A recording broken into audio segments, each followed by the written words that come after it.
Vice-Admiralty courts were juryless courts located in British colonies that were granted jurisdiction over local legal matters related to maritime activities, such as disputes between merchants and seamen.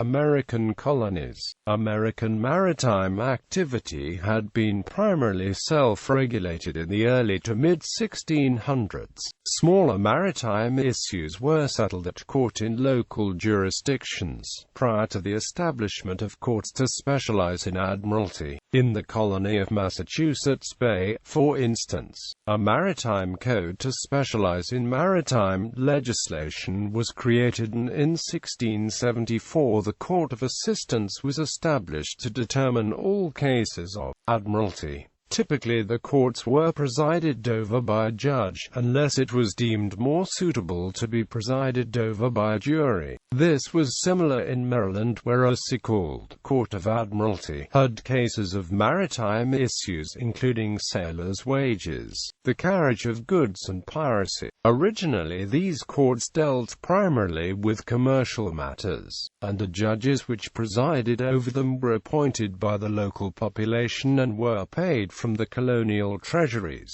The jurisdiction expanded, however, during the French and Indian War, to the condemnation of enemy ships, including disposing of the possessions. It was not until the passage and the later stricter enforcement of the Navigation Acts by the British Parliament from the 1650s through to the 1770s that the British government were granted more power over American maritime issues, as Vice-Admiralty courts began to enforce customs and hear criminal trials for smuggling. In the 1700s, the British passed a variety of laws aimed at combating illegal smuggling in the American colonies. Americans had developed trade relationships with places such as southern Europe, especially Holland and the West Indies, despite the fact that the Navigation Acts intended to monopolize British trade. The Molasses Act of 1733 had tried to tax molasses and non-British sugar, though it was largely unsuccessful. Ship owners who imported manufactured goods from Holland smuggled these products in absolute secrecy, with Crown officials estimating that the annual value of manufactured goods smuggled equaled £500,000. British Admiralty prepared commissions to authorize governors to erect Vice-Admiralty courts throughout the American colonies. In 1701, William Atwood was dispatched to preside as judge of the Admiralty for New Hampshire and the Jerseys.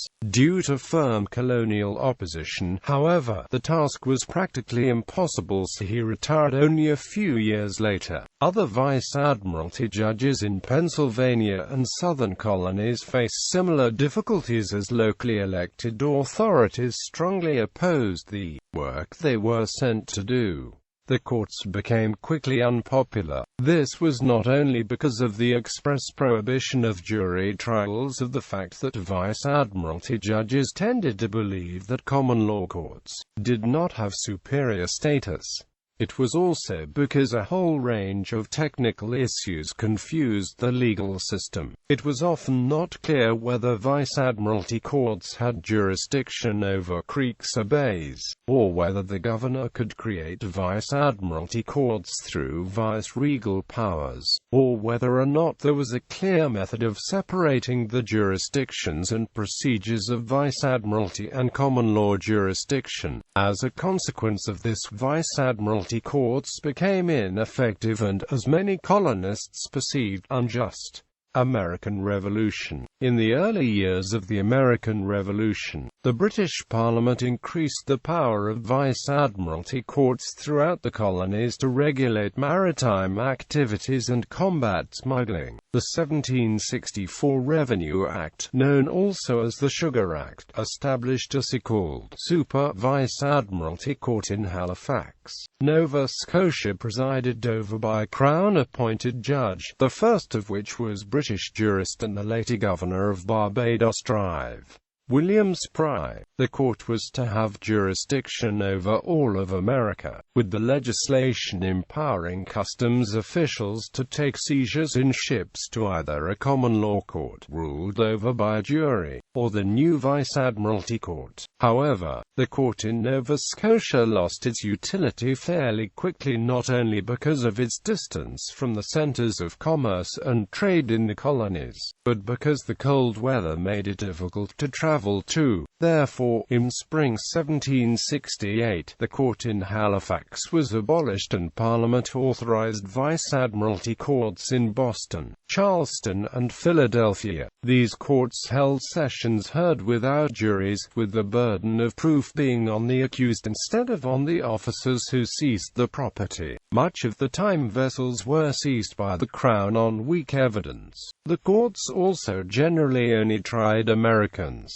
with British persons accused of violating trade legislation being heard by juries in common law courts. The Vice Admiralty courts were met with extensive protest from the colonies, and it became an important factor in motivating colonists to sever the political ties with the mother country. Many felt as though the right to be tried by the peers, a right which was seen as being part of the privilege of being an English subject, was being denied to them. From 1764 to 1768, it was often complained that it was unjust for a merchant whose ship may be seized in Georgia to travel 1,500 miles from Georgia to the court in Halifax to defend his property. Further criticisms was that the owner of the ship or maritime goods seized had to post a large bond before allowing to defend himself. Additionally, even if his trial ended in acquittal, he would still be required to pay costs. It was argued by American colonists that Vice Admiralty judges were corrupt and often abused the power. In the proceedings of the Continental Congress held in Philadelphia on 5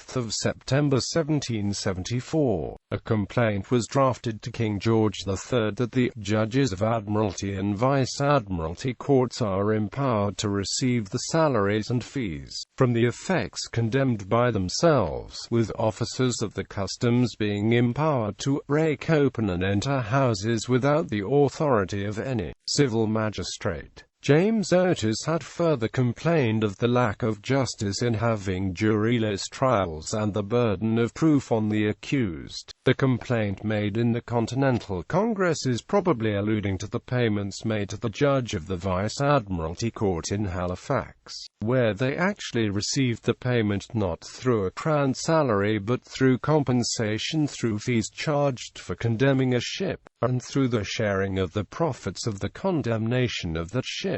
This was not the case in the Vice Admiralty courts established in Boston, Charleston, and Philadelphia, where judges were paid only through salaries. In fact, the British government replied to the Congress complaints in their Address of the People of Great Britain to the Inhabitants of America, where they mentioned that 4 great Vice Admiralty courts were erected in different stations in America, and that large salaries were settled upon the judges to make them independent. These salaries were paid not from the fines and forfeitures, but in the common way. When the American Revolutionary War began, and the British court system effectively collapsed in America, the Continental Congress debated whether or not Admiralty jurisdiction should be returned to the regular court system or if each state should form its own Admiralty court. State Admiralty courts were established from 1776 onwards in all the states, the first of which being in Connecticut, Boston, New Hampshire, Rhode Island, South Carolina, and Virginia. However, only a handful of these courts actually allowed for jury trials and appeals to Congress. Eventually, the American Constitution formed in 1789 vested Admiralty jurisdiction in federal district courts. Australia. The first Vice Admiralty court established in Australia was in the colony of New South Wales in 1788.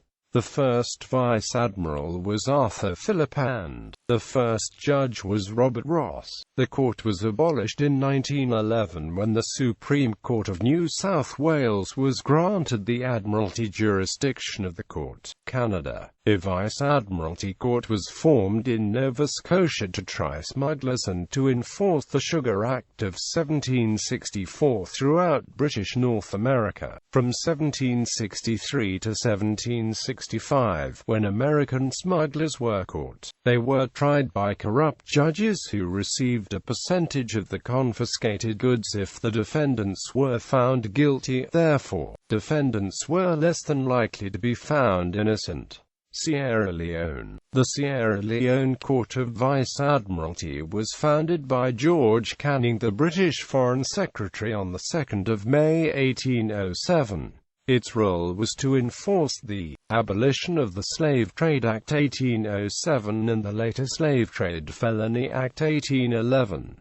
It provided the legal basis according to which the Royal Navy's West Africa Squadron could operate. The letter's patent indicated that the court's role was the confiscation of ships involved in the slave trade, the liberation of the enslaved Africans, and the confiscation of any other goods found on board. The court functioned until 1817, when it was replaced by a mixed commission court. The first judge was Alexander Smith, a former shopkeeper, but he was replaced in 1808 by Robert Thorpe, a barrister with previous experience in Canada. Upon taking up his post, Thorpe complained about his predecessor's way of running the court to Lord Liverpool, and asked for clarification as regards the remit of the court.